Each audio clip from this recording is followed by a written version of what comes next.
सभी बच्चों नमस्ते। मैं कृष्णा तिवारी, आप कक्षा तीसरी में विषय हिंदी। हिंदी में आप लोगों को व्याकरण का अध्ययन कराऊंगा और व्याकरण में भी वचन आज मैं आपको पढ़ाऊंगा, ठीक है।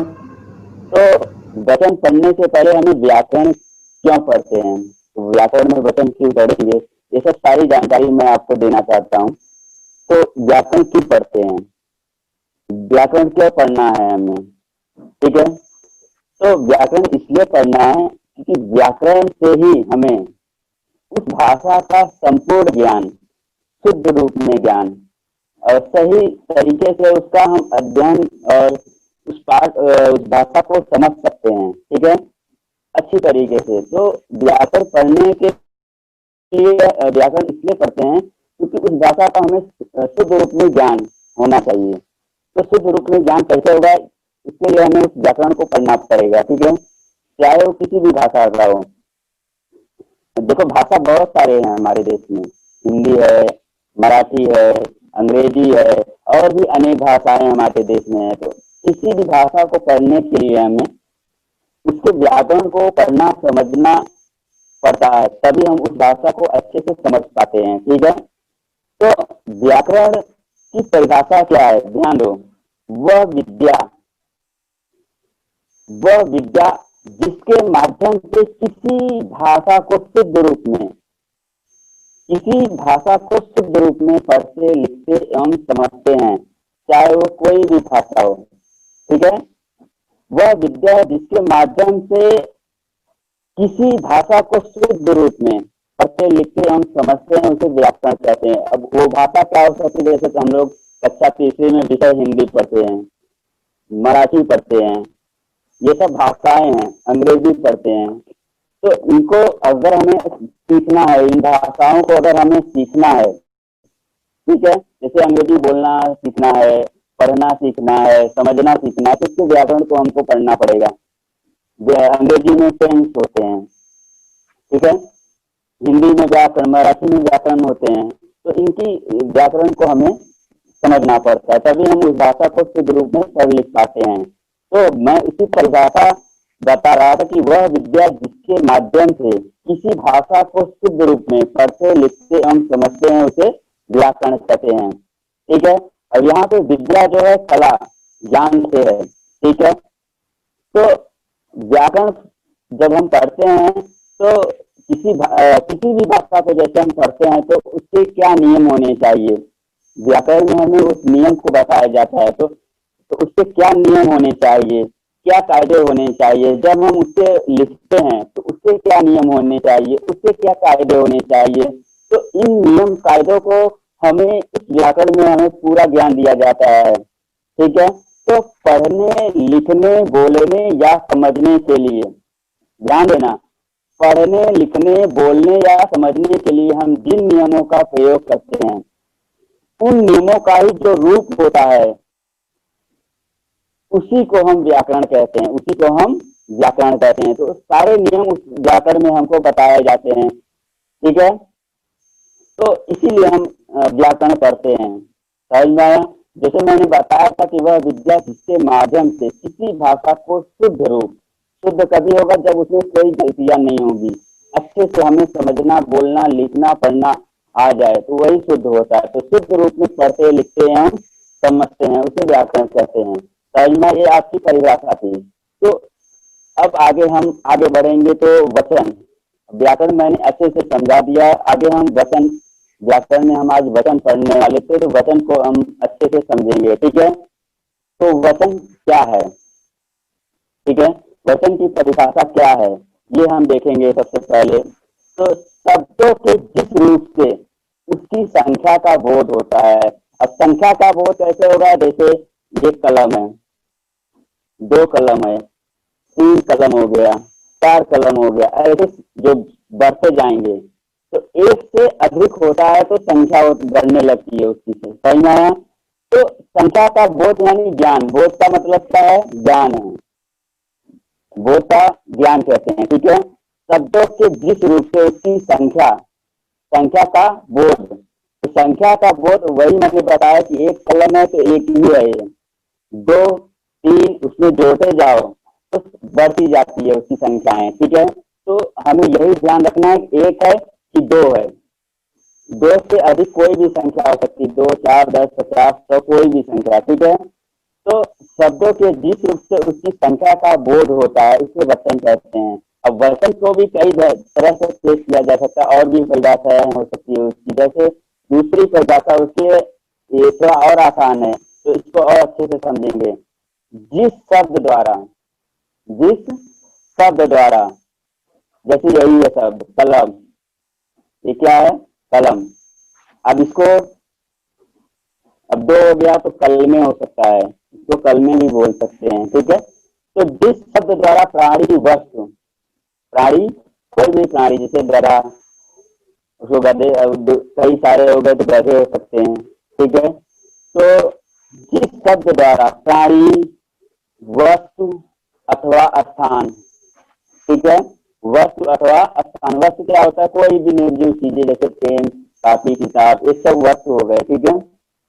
कलम, कुछ भी, कंपास, तो ये सारे हो गए वस्तु। अथवा स्थान, स्थान कुछ भी हो सकता है, जैसे हम जहाँ रहते हैं, घूमने जहाँ जाते हैं, कोई भी स्थान हो सकता है, ठीक है। तो जिस शब्द द्वारा प्राणी, वस्तु अथवा स्थान के एक या अनेक होने का पता चले, एक या अनेक होने का पता चले। एक या अनेक कैसे मालूम पड़े? जैसे बच्चा, अब बच्चा जो है एक है, इसको बच्चा जो शब्द है इसको समझो। अब बच्चे हो गया तो उसके सारे दोस्त या क्लास वाले सब बच्चे हो गए, तो बच्चे, बच्चा, बच्चे, मालूम पड़ रहा है ना, एक या अनेक। तो जिस शब्द द्वारा प्राणी, वस्तु अथवा स्थान के एक या अनेक होने का पता चले उसे वचन कहते हैं, उसे वचन कहते हैं। तो बच्चा, बच्चे, लड़का, लड़का जो है एक है, जब लड़के होगा तो बहुत सारे लड़के, दो लड़के या दो से अधिक लड़के हो जाएंगे, तो बच्चे उसको लड़का या लड़के बोलेंगे, ठीक है। पुस्तक, पुस्तक कोई, जैसे है एक पुस्तक है, अब जब ये दूसरा हो जाता है तो पुस्तकें, अब कोई भी आगे कितनी भी संख्या बढ़े वो पुस्तकें ही रहेगा, ठीक है। जब एक होता है तभी वो पुस्तक होता है, ठीक है। तो इस तरह से आपको ध्यान रखना है। तो यही इसमें है, जिस शब्द द्वारा प्राणी, वस्तु अथवा स्थान के एक या अनेक होने का पता चले उसे वचन कहते हैं। कल मैं उदाहरण मैंने आपको समझा दिया, बच्चा, बच्चे, लड़का, लड़के, पुस्तक, पुस्तकें, समझ में? ये आपका वचन की परिभाषा थी, आपके वचन की परिभाषा की, वचन में हम कैसे समझेंगे, ठीक है, वचन किसे कहते हैं, ये उसकी परिभाषा थी। तो दो परिभाषाएं मैंने आप लोगों को समझाई। पहला था शब्दों के जिस रूप से उसकी संख्या का बोध होता है यानी ज्ञान होता है उसे वचन कहते हैं। जैसे आगे है दूसरा, जिस शब्द द्वारा प्राणी, वस्तु अथवा स्थान के एक या अनेक होने का पता चले उसे वचन कहते हैं। तो ये दोनों चीजें ध्यान में रखना, दोनों आसान है, किसी भी दोनों में किसी कोई भी ऐसे समझ सकते हैं आप, ठीक है। तो ये आपका वचन की परिभाषा हो गई, उसके उदाहरण भी मैंने बता दिए। अब वचन के आगे बढ़ते हैं। वचन के दो प्रकार हैं, दो भेद हैं उसके, ठीक है। वचन के दो भेद, जैसे पहला है एक वचन और दूसरा है बहुवचन। एक वचन मैंने बताया, जैसे एक पेन है तो एक वचन होगा ये, जब इसमें दूसरा जुड़ जाएगा तो वो बहुवचन हो जाएगा। अब दूसरे में कोई भी संख्या जुड़ जाए, 3 हो जाए, 4 हो जाए, 5 हो जाए, 100 हो जाए, 200 हो जाए, चाहे जितनी भी हो जाए वो बहुवचन ही होगा। जब एक होगा तभी एक वचन होगा, इतना ध्यान रखेंगे सभी लोग, समझ में आया सबको? तो एक वचन और दो बहुवचन, ये दो प्रकार हैं इसके। तो पहला हम एक वचन के बारे में समझेंगे। जैसे जिस शब्द द्वारा एक प्राणी, एक वचन की अच्छे से मैं परिभाषा समझा रहा हूँ, सभी ध्यान से सुनेंगे, ठीक है। जिस शब्द द्वारा एक प्राणी, एक प्राणी, ये ध्यान रखना, एक प्राणी, वस्तु अथवा स्थान का बोध होता है। एक प्राणी, एक वस्तु अथवा स्थान का बोध होता है यानी ज्ञान होता है, उसे एक वचन कहते हैं। जिस शब्द द्वारा, समझ में? जैसे शब्द मैंने कई बार बताया, कलम, ये शब्द है ना। जिस शब्द द्वारा एक प्राणी, वस्तु अथवा स्थान का बोध होता है उसे एक वचन कहते हैं। जैसे कलम है, ये क्या है, एक है ना, एक एक है तो क्या है, एक वचन है। तो इस ध्यान रखेंगे, जिस शब्द द्वारा एक प्राणी वस्तु अथवा स्थान का बोध होता है उसे एक वचन कहते हैं, उसे एक वचन कहते हैं। जैसे तितली, तितली जो एक है, तितलियां नहीं बोल रहा हूं मैं, तितली, तितलियां होंगी तो बहुत सारे हो जाएंगे। तो तितली, महिला, रुपया, मेज, कमरा, इस शब्द को समझो, तितली शब्द को समझ रहे हैं ना। तो वही परिभाषा में बोला गया है, जिस शब्द द्वारा एक प्राणी वस्तु अथवा स्थान का बोध होता है उसे एक वचन कहते हैं। जैसे तितली, महिला, रुपया, मेज, कमरा, ये जो है आपके एक वचन के शब्द हैं, ठीक है। तो इसे एक वचन कहते हैं। समझ में आ गया सबको। अब हम आगे बढ़ते हैं बहुवचन की तरफ। तो बहुवचन में ध्यान देंगे, जिस शब्द द्वारा एक से अधिक, जिस शब्द द्वारा एक से अधिक प्राणियों, वस्तुओं अथवा स्थानों का बोध होता है। यहाँ पे देखो, यहाँ लिखा है जिस शब्द द्वारा एक से अधिक, यानी एक से अधिक, जैसे एक, दो, तीन, चार, चाहे वो दो, चाहे वो चार हो, चाहे वो पांच हो, चाहे कितनी भी संख्या, बड़ी संख्या हो। तो जिस शब्द द्वारा एक से अधिक प्राणियों, वस्तुओं अथवा स्थानों, यहाँ लिखा है प्राणियों, वहां पे देखो क्या लिखा था, एक वचन में एक प्राणी वस्तु स्थान, यहाँ क्या लिखा, एक से अधिक प्राणियों, वस्तुओं अथवा स्थानों। शब्द समझ में आ रहा है, प्राणियों यानी कई सारे प्राणियों, वस्तुओं कई सारे वस्तुओं अथवा स्थानों का बोध होता है, ठीक है। जिस शब्द द्वारा एक से अधिक प्राणियों, वस्तुओं अथवा स्थानों का बोध होता है उसे एक वचन कहते हैं। तो उसे बहुवचन कहते हैं, सॉरी, उसे बहुवचन कहते हैं। जैसे तितलियां, जैसे मैंने एक वचन में बताया था तितली, यहाँ पे तितलियां, ठीक है। महिला वहां पे बताया तो यहाँ क्या है, महिलाएं।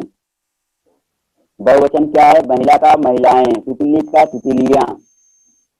जहाँ एक से अधिक हो जाते हैं वहां तितलियां हो जाता है। महिला से जब बहुवचन करेंगे तो महिलाएं, यानी एक से अधिक महिलाएं। रुपया का रुपये, कई सारे रुपए हो गए उसमें, ठीक है। मेजें, मेज का क्या आ जाएगा, मेजें। शब्द को पहचानना है आपको, शब्द, मेजें, कमरे, कमरा का कमरे, ठीक है। तो इस तरह से आपको शब्दों को अच्छे से समझना है, ठीक है। तो मैंने इसकी परिभाषा बताई, जिस शब्द द्वारा एक से अधिक प्राणियों, वस्तुओं अथवा स्थानों का बोध होता है उसे बहुवचन कहते हैं, ठीक है। तितलियां, महिलाएं, रुपए, मेजे, कमरे आदि, इस तरह से ये बहुवचन हो गया, इसे बहुवचन कहते हैं। समझ में आ गया सबको। तो एक वचन, बहुवचन मैंने आपको दोनों समझाए अच्छे से। अभी इसको अच्छे से इसके नियम क्या हैं, इसको और आसान भाषा में कैसे हम समझ सकते हैं, तो हम आगे उसको आपको बताने वाले हैं, ठीक है। तो आप देखो, इसमें मैंने लिखा है आपको परिभाषाएं जो लिखी, बताई, समझाई, उसको मैंने लिखा है, तो उसको एक बार फिर से पढ़ लेंगे। वह विद्या, व्याकरण किसे कहते हैं, वह विद्या जिसके माध्यम से किसी भाषा को शुद्ध रूप में पढ़ते, लिखते एवं समझते हैं उसे व्याकरण कहते हैं, उसे व्याकरण कहते हैं। जैसे आगे है, तो आगे वचन, वचन की परिभाषाएं देखो मैंने लिख के बताई हैं। शब्दों के जिस रूप से उसकी संख्या का बोध होता है उसे वचन कहते हैं। और दूसरी परिभाषा और आसान भाषा में मैंने बताया कि जिस शब्द द्वारा प्राणी, वस्तु अथवा स्थान के एक या अनेक होने का पता चले उसे वचन कहते हैं। जैसे उदाहरण में मैंने बताया था, बच्चा, बच्चे, लड़का, लड़के, पुस्तक, पुस्तकें, ठीक है। एक वचन और बहुवचन मैंने बताया थे, वचन के दो प्रकार होते हैं, पहला होता है एक वचन, दूसरा होता है बहुवचन। तो एक वचन क्या है, जिस शब्द द्वारा एक प्राणी, वस्तु अथवा स्थान का बोध होता है, एक प्राणी, वस्तु अथवा स्थान का बोध होता है उसे एक वचन कहते हैं। जैसे तितली, महिला, रुपया, मेज, कमरा आदि। वैसे ही दूसरा था बहुवचन। बहुवचन क्या है, जिस शब्द द्वारा एक से अधिक, यहाँ पे है एक से अधिक प्राणियों, वस्तुओं अथवा स्थानों का बोध होता है, उसे बहुवचन कहते हैं। जैसे तितलियां, महिलाएं, रुपए, मेजें, कमरे आदि। मेजे, कमरे आदि। अभी आगे देखेंगे, ये नियम है उसके। देखो, एक वचन से बहुवचन बनाने के नियम। एक वचन से बहुवचन बनाने के नियम। नियम क्या है? पहला नियम बता रहा हूं, बहुत आसान और बहुत सरल तरीके से मैंने इसको तैयार किया है, तो सभी लोग ध्यान से देखेंगे। लिखा है कि अकारांत। अकारांत का मतलब होता है जिसके अंत में अ स्वर आए उसे अकारांत कहते हैं। जिसके अंत में अ स्वर आए उसे अकारांत कहते हैं। ठीक है, तो ध्यान देंगे। अकारांत, अकारांत पुल्लिंग शब्द, एक वचन और बहुवचन जो होते हैं एक समान होते हैं। एक वचन और बहुवचन एक समान होते हैं। जैसे पहला है किसान, उदाहरण में देखो लिखा हूं, जैसे पहला है किसान। किसान का जो अंतिम शब्द है वो न है, उसमें व्यंजन न है और स्वर अ है। ठीक है, व्यंजन न है और स्वर अ है। वही सेम शब्द है बहुवचन में किसान, उसका भी व्यंजन न है और स्वर अ है। तो किसान एक भी होता है, और हमारे देश में किसान बहुत सारे भी हैं, तो किसान का किसाने नहीं हो जाएगा, गलत हो जाएगा वो। ठीक है, तो किसान का किसान ही होता है। एक वचन और बहुवचन उसका समान होता है। समझ में आया? तो दूसरा है पेड़। पेड़ में भी देखो अंतिम शब्द ड है, अंतिम शब्द जो है ड है अक्षर, उसमें भी व्यंजन ड है और स्वर अ है। वही समान शब्द है बहुवचन में पेड़। अब पेड़ भी एक होता है और बहुत सारे पेड़ हैं हमारे धरती पर। ठीक है, तो सबको पेड़ ही बोलेंगे। समझ में आया? तीसरा है हिरण। हिरण का भी अंतिम अक्षर न है, उसमें भी स्वर अ है। कोई मात्रा लगी है? नहीं लगी है, यानी उसका स्वर अ है और व्यंजन न है। हिरण, हिरण का हिरण ही होगा। और चौथा है फल, फूल है। चौथा है फूल, फूल का भी फूल ही होगा। समझ में आया? और पांचवा है मित्र। मित्र, मित्र में भी व्यंजन त्र है और स्वर अ है। मित्र का मित्र ही होगा, मित्र का मित्रे नहीं हो जाएगा, गलत शब्द हो जाएगा। समझ में आया? और छठा है दिन। दिन का भी दिन ही होता है। दिने कभी सुने किसी के मुंह से? नहीं ना, क्योंकि वो गलत शब्द है, गलत हो जाएगा आपका। तो कुछ शब्द होते हैं जो समान होते हैं अ वाले। ठीक है, दिन का दिन, फूल का फूल, शिक्षक का शिक्षक ही होगा। ठीक है, हाथ का हाथ ही होगा। ठीक है, तो ये अकारांत पुल्लिंग शब्द एक वचन और बहुवचन एक समान होते हैं, और जिसमें स्वर अ होता है वो उसमें एक समान होते हैं। आया समझ में? अभी दूसरा है, दूसरा नियम। दूसरा नियम है, देखो, आकारांत आ। आकारांत पुल्लिंग शब्द एक वचन और बहुवचन बनाते समय अंत का आ स्वर ए में बदल जाता है। अंत का आ स्वर ए में बदल जाता है। जैसे पहला है, उदाहरण में अभी यहाँ देखो, आ से ए में होगा स्वर, उसका स्वर अंतिम स्वर। ठीक है, आ का ए में बदल जाएगा। तो ध्यान देंगे, पहला है लड़का। अब लड़का में क्या है? देख रहे हो, आ की मात्रा है, व्यंजन जो है क है और स्वर जो है आ है। तो दोनों, यहाँ पे आ की मात्रा है तो बहुवचन में देखो लड़का का क्या हो गया? लड़के। क स्वर है, क व्यंजन है, और उससे जो मात्रा है वो ए है, ए की मात्रा है, यानी स्वर ए है। तो लड़का का लड़के हो गया, लड़का का लड़के, लड़का का लड़के हो गया है। ठीक है, वैसे ही दूसरा है तारा। अब तारा का देख रहे हो, तारा का क्या हो गया? तारे। यहाँ पे स्वर क्या है? आ है, यहाँ पे क्या हो गया? ए हो गया है। तारा का तारे। आगे है तीसरा कपड़ा, यहाँ आ की मात्रा है तो आ में क्या जुड़ गया है, बहुवचन में ए जुड़ गया है, कपड़ा का कपड़े। समझ में आ रहा है ना। जूता, जूता का जूते। कौवा, कौवा का कौवे, ये बहुवचन। अब यहाँ पे इतना समझना, लड़का एक होता है, मैंने अभी पहले भी समझा चुका था, लड़का एक हो और बहुवचन में लड़के हो गया है। तो यहाँ आकारांत में क्या होता है, पुल्लिंग शब्द आ का ए में बदल जाता है। ये सब पुल्लिंग है, लिंग मालूम है ना, स्त्रीलिंग पुल्लिंग, तो ये पुल्लिंग है। तो लड़का लड़के हो गया है, ठीक है, इसमें आ की मात्रा होती है। समझ में आया सबको। ये आपका दूसरा प्रकार हो गया। अभी हम आगे तीसरा नियम बताएंगे उसके। तीसरा नियम देखो, ये देखो ध्यान से देखना, आकारांत ई छोटी वाली, आकारांत ई नहीं, इसमें इकारांत बड़ी है, बड़ी ई है, तो ईकारांत छोटा ऊ, उकारांत बड़ा ऊ, उकारांत में पुल्लिंग शब्द में एक वचन और बहुवचन एक समान होते हैं, एक वचन और बहुवचन एक समान होते हैं। छोटा ई, बड़ा ई, छोटा ऊ, बड़ा ऊ, चारों में देख लेना, अंतिम शब्द जिसमें ये हैं उस सभी एक समान होते हैं, पुल्लिंग शब्द एक समान होते हैं। ये ध्यान रखना, अंतिम शब्द में जब भी ये आएंगे स्वर पुल्लिंग में, तो ये सब बहुवचन में एक समान ही रहेंगे, कुछ भी बदलाव उसमें नहीं होगा। ये नियम जो है बहुत आसान हो, एक बार इसको समझ लेंगे तो कोई दिक्कत आगे नहीं होगी। समझ में आया। तो इसको ध्यान में रखेंगे। जैसे इसमें उदाहरण में कवि, अब जो है वह अंतिम शब्द अक्षर, ठीक है, इसमें व जो है स्वर है, व्यंजन है, उस पर जो मात्रा लगी है वो क्या है, स्वर है। तो कौन सा मात्रा है, छोटी ई का, जो स्वर है वो छोटी ई का है, कवि। और बहुवचन में भी वही है, व्यंजन व है और स्वर छोटी ई की मात्रा लगी है, कवि, कवि का कवि ही होगा। समझ में आया।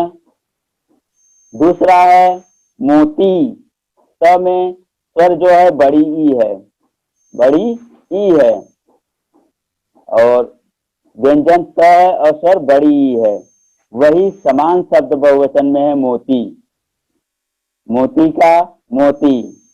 समझ में आ रहा है ना। अब आगे है छोटा ऊ, छोटा ऊ है ना, गुरु, क्या है, गुरु। अब गुरु में र में छोटा ऊ है और स्वर जो है छोटा ऊ है गुरु में, और व्यंजन र है और छोटा ऊ स्वर है, समान शब्द है बहुवचन में, गुरु। चौथा है डाकू, डाकू में भी वैसे ही है, बड़ा ऊ, स्वर क्या है, बड़ा ऊ, व्यंजन क्या है क, और लेकिन स्वर क्या है, बड़ा ऊ की मात्रा लगी है, मात्रा लगी है, वही समान शब्द बहुवचन में है, डाकू, क पे बड़ा ऊ की मात्रा लगी है, समान शब्द। यहाँ पांचवा है आदमी, आदमी में देखो बड़ी ई की मात्रा है, बड़ा ई है ना, ऊपर लिखा हुआ है, तो आदमी का क्या है, आदमी समान शब्द है, आदमी का आदमी। साधु, स्वर क्या है, ध में स्वर है छोटा ऊ, साधु, वही समान शब्द बहुवचन में है, साधु। गुरु, आगे क्या है, अच्छा गुरु हो चुका है, आगे भाई, भाई ई जो है वो बड़ी ई है ना, भाई का भाई ई होगा। आगे है भालू, ल जो है, ल में जो स्वर है वो बड़ा ऊ का है, समान शब्द है भालू आगे, है ना। और दसवां है हाथी, हाथी में बड़ी ई की मात्रा है, देख रहे स्वर क्या है, बड़ी ई की है, तो हाथी का हाथी ही हुआ है। ये समान शब्द हैं, एक समान शब्द वाले हैं। तो पुल्लिंग ई, बड़ी ई, छोटा ऊ, बड़ा ऊ, ये जो पुल्लिंग शब्दों में ये जो अंतिम स्वर होंगे उनके जो होंगे एक समान होंगे, एक समान होंगे। इसका आप लोग ध्यान रखना, बहुत ही आसान तरीका है, इसको समझने का। अगर आप समझते हैं पुल्लिंग है, उसमें ये सारी अंतिम स्वर हैं, तो वो एक समान होंगे, ये आपको ध्यान रखना है। ठीक है, आगे है चौथा नियम। देखो चौथा नियम, अकारांत, अकारांत यहाँ से स्त्रीलिंग शुरू होता है। अब देखो पुल्लिंग में ए ऐ से कोई शब्द बनता नहीं है, इसलिए उनका प्रयोग नहीं किया जाता है, ये ध्यान रखेंगे। तो इसलिए आगे पुल्लिंग शब्द, पुल्लिंग शब्द नहीं स्त्रीलिंग, सॉरी। तो आगे हम स्त्रीलिंग जो है वो पढ़ेंगे। ठीक है, स्त्रीलिंग में एक वचन और बहुवचन। तो अकारांत स्त्रीलिंग में एक वचन और बहुवचन बनाते समय अंत का अस्वर ए में बदल जाता है, अंत का अस्वर ए में बदल जाता है। जैसे पुस्तक, पुस्तक में क जो है व्यंजन है, लेकिन उसमें स्वर क्या है, अ है, तो पुस्तक का पुस्तकें हो गया है, पुस्तक का पुस्तकें, समझ में आया। और उससे देखो बिंदी लगी है ए पे, ऊपर देखो अ और ए जो लिखा हुआ है मैंने सबसे ऊपर, अ के ई में जो है ऊपर बिंदी है, ए में ऊपर बिंदी है, दिख रहा है ना। तो पुस्तक का पुस्तकें, यहाँ के में भी बिंदी लगी है, ए की मात्रा है, इसमें बिंदी भी है। ठीक है, तो स्वर क्या है, क है, और व्यंजन क्या है, व्यंजन ए है और स्वर क्या है, क। व्यंजन क है और स्वर ए है। ठीक है, इसको ध्यान रखेंगे। दूसरा है रात, रात में जो है त, जो अंतिम अक्षर है उसमें त व्यंजन है और स्वर अ है, तो अ का क्या हो जाएगा, ए, रातें। देखो यहाँ व्यंजन क्या है, त है, स्वर क्या है, ए है, तो रात का रातें हो गया है। ठीक है, वैसे ही तीसरा आंख, आंख का क्या हो गया, आंखें। चौथा है बहन, बहन का बहने। पांचवा है सड़क, सड़क का सड़कें। आदत, आदत का क्या हो गया, आदतें। ए की मात्रा लग रही है, स्वर ए लग रहा है ना, तो अ का ए हुआ है। बोतल, बोतलें, बोतल, बोतलें। तो अकारांत स्त्रीलिंग में एक वचन से बहुवचन बनाते समय अ स्वर का ई हो जाता है, जिसमें बिंदी हो, तो अ का ए हो जाता है। ये चौथा नियम हो गया। अब आगे है पांचवा नियम। पांचवा नियम क्या है देखेंगे,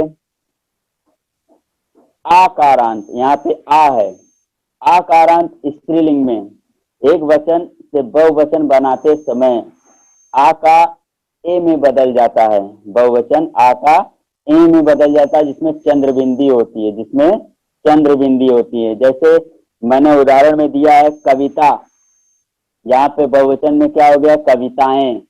अब कविता में जो स्वर था आ था, देखो ऊपर लिखा हूं आ, तो त में जो लगा है स्वर आ है, और व्यंजन स है और स्वर आ है, तो कविता, कविता हो गया ना। तो यहाँ पे कविताएं हो गया, उसमें ए जुड़ गया है, ए जुड़ गया है, कविताएं, कविताएं हो गया है, तो इसमें आ में ए जुड़ जाएगा, आ में ए जुड़ जाएगा, कविताएं।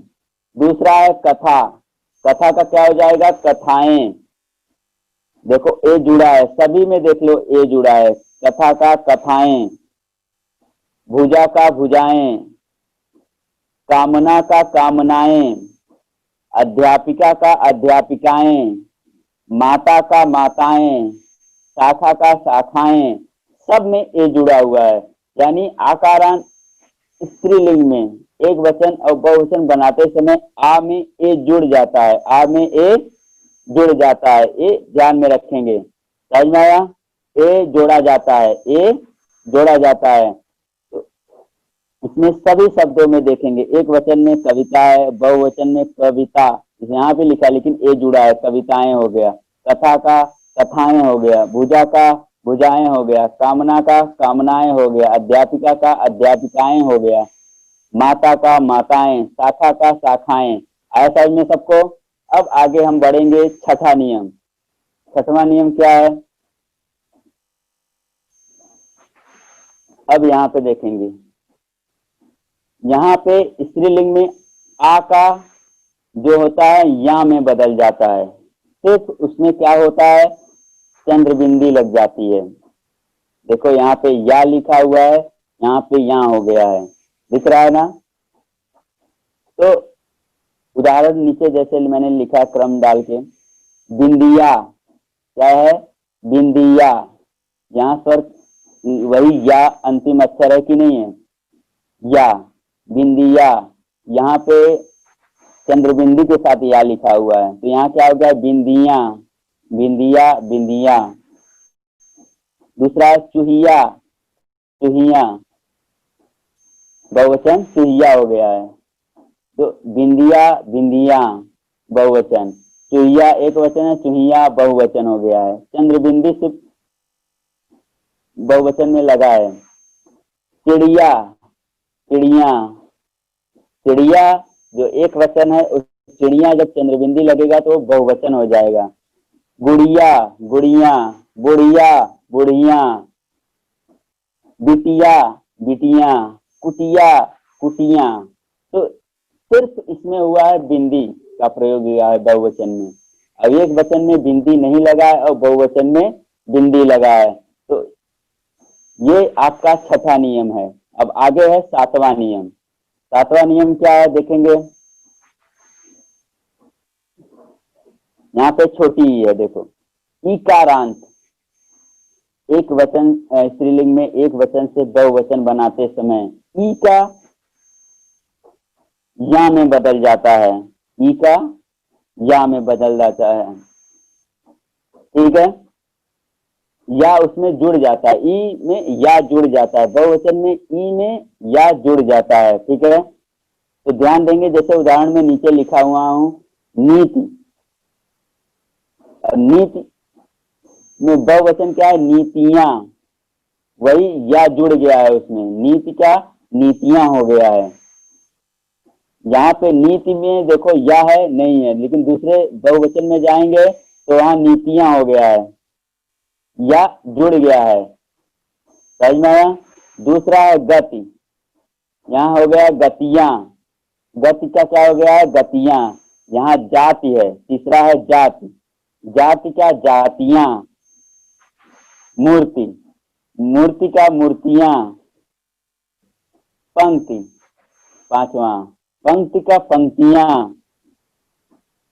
रीति, रीतियां, यानी इसमें या चंद्रबिंदी के साथ जुड़ जाएगा। जिस स्त्रीलिंग शब्द में छोटी ई की मात्रा लगी होगी, छोटी ई की मात्रा लगी होगी, तो उसमें चंद्रबिंदी जुड़ जाएगा या के साथ, या और चंद्रबिंदी, ये ध्यान रखेंगे। नीति, नीतियां, गति, गतियां, जाति, जातियां, मूर्ति, मूर्तियां, पंक्ति, पंक्तियां, रीति, रीतियां। ये आपका सातवां नियम हो गया। अभी आठवां नियम है, ध्यान देंगे। आठवां नियम है ईकारांत। ईकारांत स्त्रीलिंग में एक वचन से बहुवचन बनाते समय ई की जगह पर क्या हो जाएगा, बहुवचन में छोटा ई, और इसके साथ या चंद्रबिंदी के साथ जुड़ेगा। दोनों शब्द ई, छोटा ई, और धन या, और चंद्रबिंदी भी या, यानी ये दो शब्द जुड़ जाएगा। एक वचन में बड़ी ई रहेगा स्वर, लेकिन जब बहुवचन बनेगा तो उसमें छोटी ई और या दोनों चीजें जुड़ जाएंगी, ये ध्यान में रखेंगे। तो जैसे मैंने उदाहरण में दिया है नदी, नदी में ध्यान देंगे, नदी में स्वर जो है बड़ी ई है, जो मैंने ऊपर बताया अभी, स्वर क्या है, बड़ी ई है। व्यंजन क्या है, द, स्वर क्या है, बड़ी ई। बहुवचन में जब वो गया तो द जो हो गया वो छोटी ई हो गया, द क्या हो गया, छोटी ई, और या चंद्रबिंदी के साथ जुड़ गया। तो नदी का क्या हो गया, नदियां, नदी, नदियां। टोपी, देखो यहाँ बड़ी है सर, तो यहाँ क्या हो गया, टोपियां, प में छोटी की मात्रा स्वर हो गया और या जुड़ गया उसमें चंद्रबिंदी के साथ, टोपी टोपियां, टोपी टोपियां, तितली तितलियां, बेटी बेटियां, लड़की लड़कियां, नाली नालियां, कुर्सी कुर्सियां। सब में जुड़ा है कि नहीं? ये आपका 8वां नियम हो गया। अभी आपका है 9वां नियम। 9वां नियम क्या है देखेंगे, उकारांत स्त्रीलिंग में एक वचन से बहुवचन बनाते समय ए जुड़ जाता है चंद्रबिंदी के साथ। उदाहरण में देखेंगे, पहला वस्तु, वस्तुएं जुड़ा है कि नहीं? यहाँ वस्तु देखो, त में स्वर जो है छोटा ऊ है, व्यंजन क्या है, त है, लेकिन वस्तुएं जब यहाँ हुआ तो वही शब्द है लेकिन ए जुड़ गया है, ए जुड़ गया है। वस्तु का वस्तुएं हो गया है, ऋतु का ऋतुएं, धातु का धातुएं, धातु का धातुएं। ये आपका 9वां नियम हो गया। ठीक है, अभी हम आगे बढ़ते हैं 10वें नियम पे। 10वां नियम क्या है, बड़ा ऊ है। देखो, उकारांत स्त्रीलिंग में ऊ क्या है, बड़ा ऊ है, ध्यान रखें। ऊ की जगह पर क्या हो जाएगा, क्या जुड़ेगा बहुवचन में, छोटा ऊ और ए चंद्रबिंदी दोनों जुड़ जाएंगे बड़ा ऊ की जगह। देखेंगे जैसे उदाहरण में है, एक वचन पहला वधु, वधु क्या है, बड़ा ऊ है, वधु, लेकिन बहुवचन जब बनेगा तो वही ऊ और ए जुड़ जाएगा, छोटा ऊ, वधुएं। दूसरा बहू, बहुएं, जू, जुएं, जुएं। आया समझ में? ये आपका 10वां नियम हो गया। अब आगे है 11वां नियम। ये देखो, ये 10 नियम हो गया, लेकिन 11वें में देखो ये है, ये पुल्लिंग शब्द में जुड़ता है। ये पुल्लिंग शब्द में, दल, वृंद, वर्ग, जन, लोग, गण, ये पुल्लिंग शब्द में जुड़ता है। वो आपका स्त्रीलिंग वहां पे समाप्त हुआ। ये पुल्लिंग शब्द में जुड़ जाते हैं, ये जुड़ने वाले शब्द हैं। जैसे मैंने उदाहरण में लिखा है एक वचन और बहुवचन में, सेना, तो सेना दल हो जाता है बहुवचन। देखो दल जुड़ गया उसमें, सेना सेना दल। दूसरा अध्यापक, अध्यापक वृंद। तीसरा है मित्र, मित्र वर्ग। श्रोता, श्रोता जन। साधु, साधु लोग। दर्शक, दर्शक गण। तो ये पुल्लिंग शब्द हैं जिसमें ये शब्द जुड़ते हैं, दल, वृंद, वर्ग, जन, लोग, गण, ये सारे शब्द जुड़ जाते हैं उसमें। ये आपका 11वां नियम हो गया। अभी आपका 12वां है, एक जो एक समान होते हैं, एक वचन और बहुवचन एक समान होते हैं। तो ये है पहला राजा, राजा का राजा ही होता है। बाजार, बाजार का बाजार ही होता है। फल, फल का फल ही होगा, फले नहीं हो जाएगा, गलत शब्द हो जाएगा, फल का फल ही होगा। और आगे है चौथा पानी, पानी का पानी ही होता है। समझ में आया? क्षमा, क्षमा का क्षमा ही होता है। ठीक है,